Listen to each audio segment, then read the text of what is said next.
Hey, this is Dave from MetalEpidemic.com. Thank you for checking out our YouTube video. Please feel free to hit the subscribe button below if you like this type of content, and we hope you enjoy the review.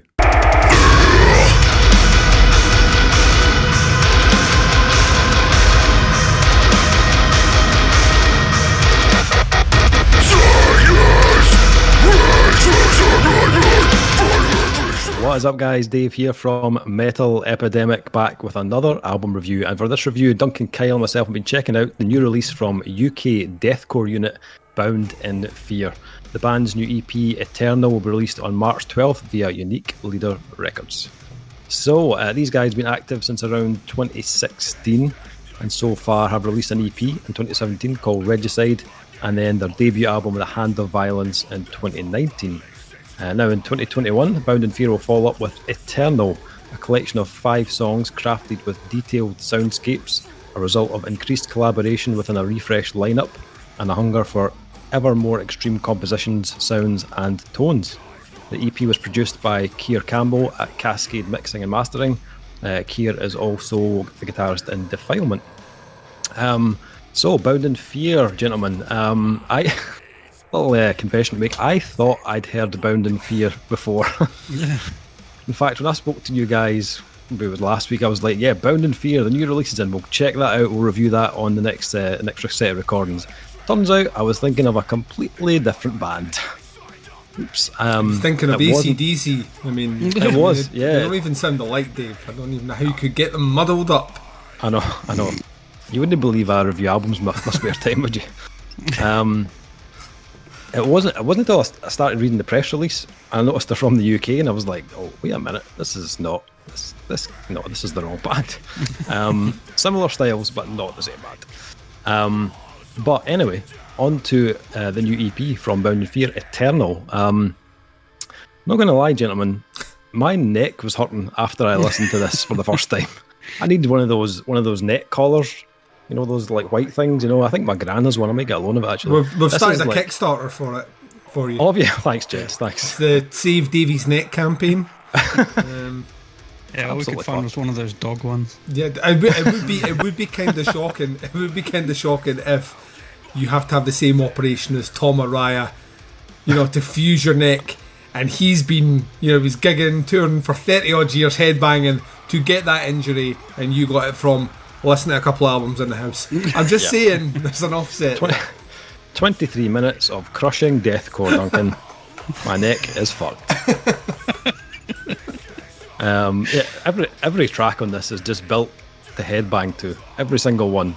It's like, I don't know if you've seen any of those YouTube videos that are going about just now, the try not to headbang videos. Oh god, I'd be shy of them. Yeah. We would lose. I don't know which I would lose, lose. But yeah. If I was listening to this EP, I'd have lost straight away. Yeah. I think that the first thing that kind of struck me on this was the guitar tone. Like, as soon as that kicked in, I was like, fucking hell, it's clearly a 7-string or an 8-string. I'd probably wager it's an 8-string going on the kind of sheer thickness of the tone. Sounds humongous straight away. So that was a huge tick in the box for me right away.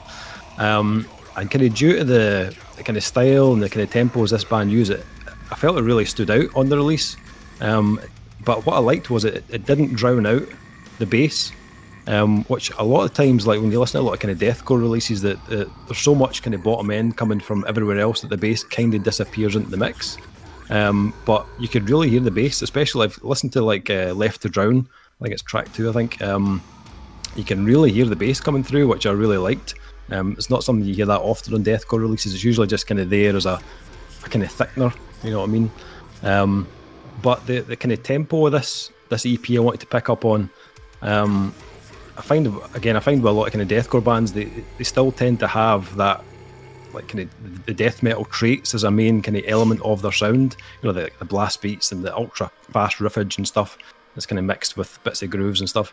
Like looking at like bigger name bands like The Artist Murder or Oceano, Despised Icon, those bands tend to be fairly kind of wide ranging in terms of their tempos and stuff. But listening to this, Bound in Fear don't really tend to move beyond a kind of mid pace on the EP, which I was initially a little bit worried about when I was listening. I was thinking I wasn't sure if it was going to keep me engaged the whole time.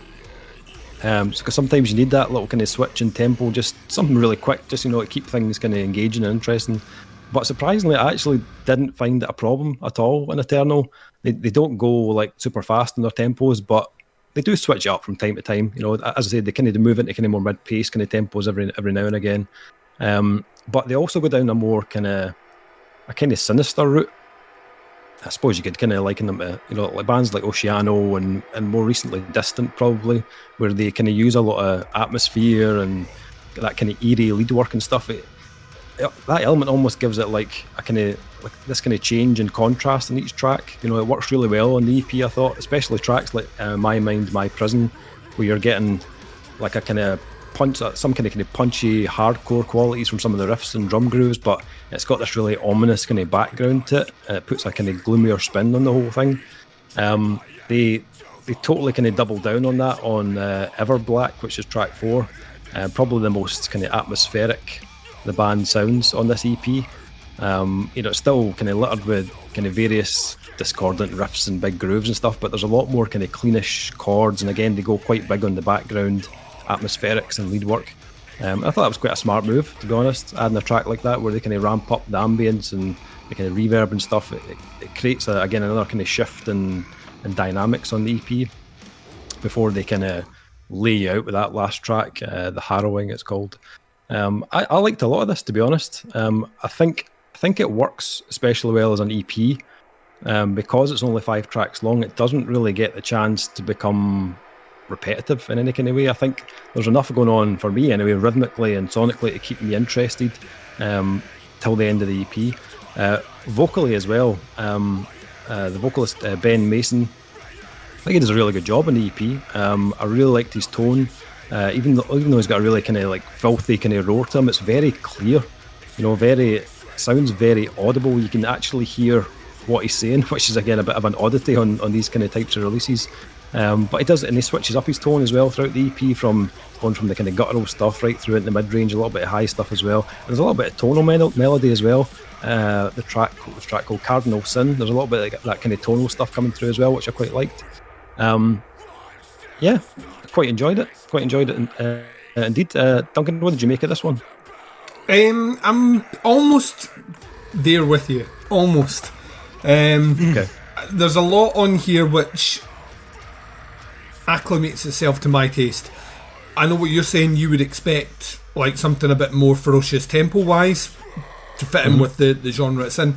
I'm glad they didn't do that, because I've got plenty. I can count the amount of bands that do that. What I think Bound in Fear do well is they have a really good sense of kind of mid-pace and groove, like a couple of grooves that kick in, specifically these kind of death metal grooves that I thought sounded great. And when they came in, it was that head banging thing you're on about. When they come in, it's very, very difficult not to want to start to nod your head along to it. And they have them in spades in this album. The drum work as well. The drummer at times really quite ferocious with the amount of hits he's doing on like the ride cymbal and stuff. It's almost like in parts he's doing it as like a kind of alternative fill sort of thing, but it's almost playing like a blast beat, like just in these little sections where the rest of the band are just still like, no, mid-pace groove. I know what you want to do, Mr. Drummer. I know where you want to go. It's not happening this round. Which I really enjoyed as well. I think there is a thickness to the guitar, and at first I mistook it for the bass, but the bass is audible actually. If you're you just take yourself a couple of seconds to adjust to the sound. The bass is audible. So I think they've got that really well. I think it does get a bit repetitive, even on the 23 minute kind of length 5 track. I think they do show like elements of atmosphere which start to differentiate the tracks. I would like to see them maybe try a little bit more. Just like to push them out. There was at least 2 tracks in here where I felt like I'd already heard the riff, not identically, but it felt very similar to something that had been played in the previous song. I will kick back on a slight thing. I think the vocals are too high in the mix, and this might be the first time I've ever said that. Ever. Speaking as someone that did vocals in a band, and all I wanted to hear was me and not the rest of the guys. the vocals are, you're right, even with the tone he's doing, and this guy has range, and he hits some punishingly fucking low, kind of pig squealy, grunty, cookie monstery, low shit. But you can still, I could make out what he was saying. I could make out the lyrics, which is very, very uncommon. But I also felt that the vocals were too high in the mix. And at certain parts of the song, I was completely losing track of what the guitars were doing. I knew they were there, but I couldn't single in on them because the vocals were ever present, which is weird in this genre of music. You tend not to get that. It's so much easier to rely on the guitars and the bass to add that element of like heaviness. And at times, this vocalist is heavier than anything on the fucking album. Like, genuinely, or EP, sorry, heavier than anything. Like, some of the stuff he's hitting it with, you would struggle to get a guitar to make that tone. It's that disgustingly heavy. But I found it at times, like, almost overshadowing what the rest of the band was doing. And I sent you a message, independent of this, just so, for clarity and holding our cards up. I actually sent you a message, because I don't read the press stuff, basically saying, was it a vocalist that produced this? Because, like, the attention to not only singling it out, but putting an immaculate fucking production on what he's doing just feels uncommon. In this sort of music, it's the element that's never really produced particularly well, mostly because the person that's doing vocals is there to add tone as opposed to anything else. It's just another instrument in the wheel of death metal or deathcore. But it almost felt like at times they were singling out as, no, he's the front man, this is the important part, this is the bit you should be paying attention to, which I'm just not used to. That could be a byproduct of the lack of the changes in tempo that you're mentioning. Like, generally when bands kick into blast beats and stuff, that's where your attention goes, because you're like, listen how fucking fast it is. And as a vocalist, there's only so much you can do over that. It's usually a scream, or like some really, you know what I mean? But the fact that they never go to that, I think allows him the opportunity to breathe out a bit more. But I think that comes to the detriment at times, and by no way does it kill the release at all. But at times I felt myself so focused on the fact, one, I could understand what he was singing, and two, the tones he was making, that I was actually losing sight of some of the other stuff the band was doing, and what the rest of the band is doing is really, really good. So to me, it's a kind of it's a double-edged sword. I complain a lot of the time that vocalists in death metal bands or deathcore bands are really interchangeable to an extent. It's about who can get the most disgusting sounding tone, and then we'll just shove them in as another facet. But now I've seen the other side of it. The other side of it is when it's too audible and too clear to make that out, it's almost a distraction for me to pick out everything else that was happening.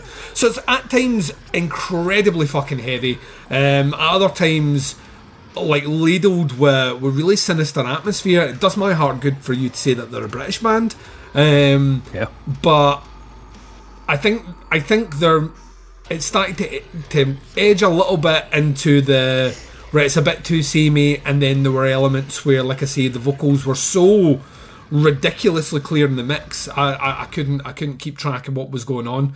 It's still a punishingly heavy release. I mean, one of the heaviest things I've heard this year thus far. So they can hold their heads up high on that one.